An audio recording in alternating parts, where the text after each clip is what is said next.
saling menggantikan antar generasi yang diberikan tugas memakmurkan bumi, menyukseskan aktivitas, sekaligus menghadirkan kegiatan yang banyak bermanfaat. Semua kegiatan ini ketika dilekatkan dengan nama manusia disebut dengan insan namanya. Insan, karena itulah kemudian Allah Subhanahu wa Ta'ala memberikan pesan. Manusia yang berkehidupan, beraktivitas disebut dengan insan, namun tidak mengisi waktu yang diberikan sampai ajal tiba dengan perbuatan-perbuatan baik yang bermanfaat, yang memakmurkan, itu disebut oleh Allah sebagai manusia yang rugi. Maka turunlah surah ke-103 untuk mengingatkan, wal 'asr innal insana lafi khusr illa alladziina amanu wa 'amilus shalihat wa tawasaw bil haqqi wa tawasaw bis sabr. Demi waktu, aku bersumpah, demi kesempatan, waktu, momentum yang aku berikan pada setiap hamba untuk beraktivitas. Sungguh, setiap manusia yang beraktivitas memanfaatkan waktu itu berpotensi ada yang rugi. Kecuali di antara mereka yang bebas dari kerugian itu adalah yang beriman kepada Allah, yakin bahwa dunia sementara. Dunia itu tempat bertugas. Dan dunia itu pasti akan ditinggalkan. Sepanjang bernama manusia, pasti meninggalkan dunia. Sepanjang bernama manusia, pasti akan kembali kepada Allah untuk mempertanggungjawabkan berbagai misi yang telah diemban. Orang-orang yang yakin dengan itu semua, lalu mengkreasikan sisa waktunya untuk beramal soleh. Dan dengan itu saling mengingatkan, saling share, wa tawasaw bil haqq, dan bersabar menjalaninya, maka itulah orang yang terlepas dari kerugian.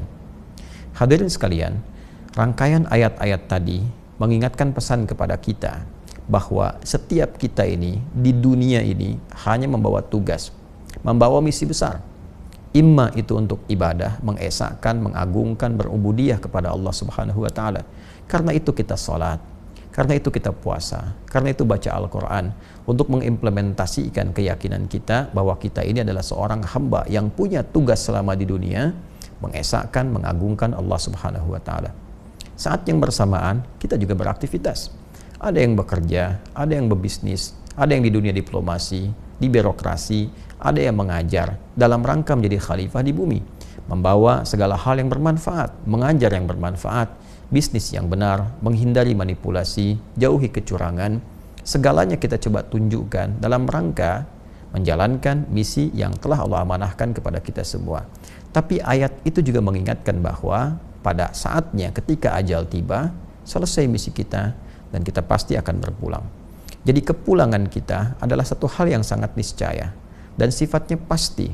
Jadi siapapun yang berpulang kepada Allah Subhanahu wa Ta'ala, boleh jadi saat ini Pak Mahfudin telah lebih dulu meninggalkan kita, tapi kita pun mesti yakin bahwa esok lusa tiba waktunya kita untuk pulang.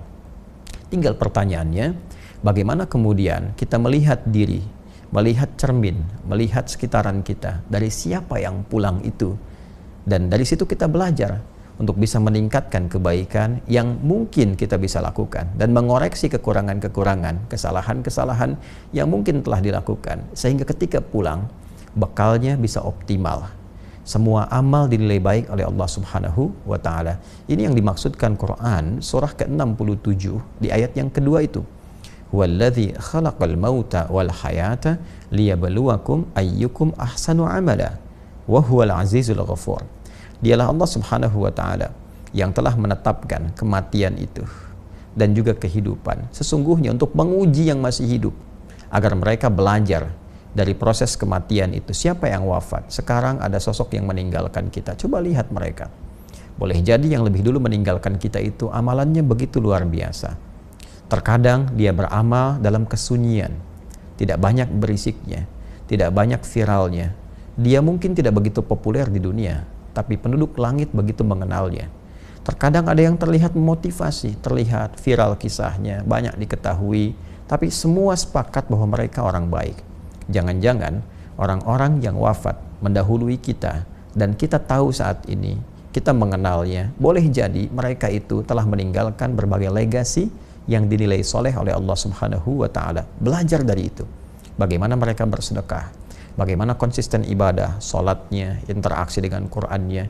Liyabluwakum ayyukum ahsanu amala, untuk menguji engkau, supaya engkau itu berpikir, engkau itu merenung bahwa engkau pun akan pulang. Boleh jadi Pak Mahfudin telah mendahului kita. Boleh jadi orang-orang lain mendahului kita. Ada ayah kita, ibu kita. Al-Quran menegaskan pada kita, besok itu kamu. Besok itu engkau. Lantas engkau harus mengoreksi diri, introspeksi. Kalau kamu pulang, bekal apa yang dibawa? Karena itu, selalu belajarlah dari orang-orang yang telah kembali kepada Allah dan mendahului kita. Ambil manfaat dari mereka. Pelajari kemuliaannya, kebaikan-kebaikannya. Liyabluwakum ayyukum ahsanu amala. Setelah itu kita buktikan kepada Allah untuk berubah. Tingkatkan amalan kita, tingkatkan ketakwaan kita. Minimal kita meneladani legasi kebaikan yang ditinggalkan oleh hamba-hamba Allah yang meninggalkan kita itu. Lebih dulu dibandingkan dengan kita. Pun demikian belajar dari kehidupan. Banyak orang soleh yang masih berkehidupan. Banyak orang baik yang masih berkehidupan. Atau belajar setidaknya dari orang-orang yang baru dilahirkan. Ya, walladzi khalaqal mauta wal haya, dan kehidupan. Ada orang yang baru dilahirkan, masih bersih, masih bening, banyak disayang-sayang, tidak banyak berbuat salah. Saat salah pun begitu cepat dimaafkan karena memang belum baligh, nalarnya belum sempurna. Ya, Allah memberikan pesan kepada kita, kamu itu lahirnya bersih, lahirnya baik, lahirnya penuh dengan kelembutan, kasih sayang, menyenangkan. Kenapa setelah dewasa, akal kamu matang kok menjadi keras, menjadi kasar, menjadi jauh dari kebaikan dan sebagainya? Introspeksi diri. Maka kehidupan, kematian mengajarkan kita pada hakikatnya untuk memperbaiki diri dan meningkatkan kualitas dalam berkehidupan. Ini yang pertama. Yang kedua, ini pesan penting dari Nabi SAW.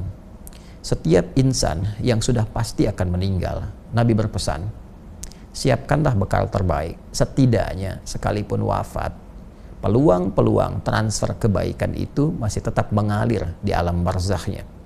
Masih tetap mengalir, dalam bahasa Arab disebut dengan jariyah. Kebaikan-kebaikan yang mengkreasikan pahala itu disebut dengan sedekah. Maka muncullah kemudian dalam banyak ayat di Al-Quran ataupun hadis-hadis Nabi SAW, sedekah-sedekah yang berfungsi untuk jariyah.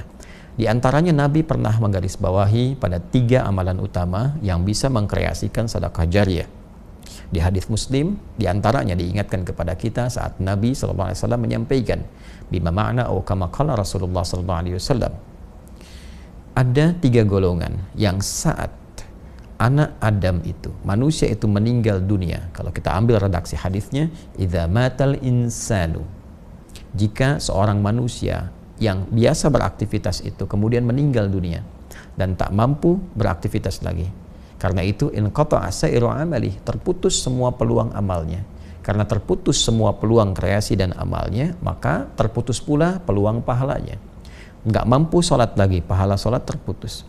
Nggak mampu baca Al-Quran lagi, pahala baca Al-Quran terputus. Karena itu mumpung masih hidup, perbanyak sholat sesuai ketentuan, perbanyak bacaan Al-Quran. Kalau sudah meninggal, selesai semua peluang itu.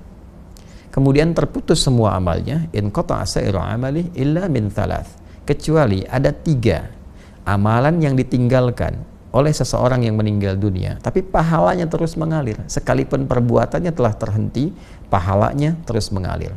Inilah yang dimaksud sedekah jariyah. 1. Sedekatin jariyah. Jadi langsung disebutkan bentuknya sedekah jariyah. Ya, kebaikan yang mengalirkan pahala terus-menerus. Apa diantaranya? Cara cepatnya adalah memfasilitasi satu kebaikan atau mengerjakan satu amalan yang dikerjakan kembali oleh banyak orang. Karena itu, fasilitator ini karena mendapatkan manfaat dari pekerjaan yang dilakukan oleh orang lain terhadap fasilitas yang telah disediakan, dia mendapatkan transfer pahalanya. Kita sering ambil contoh-contoh yang sederhana.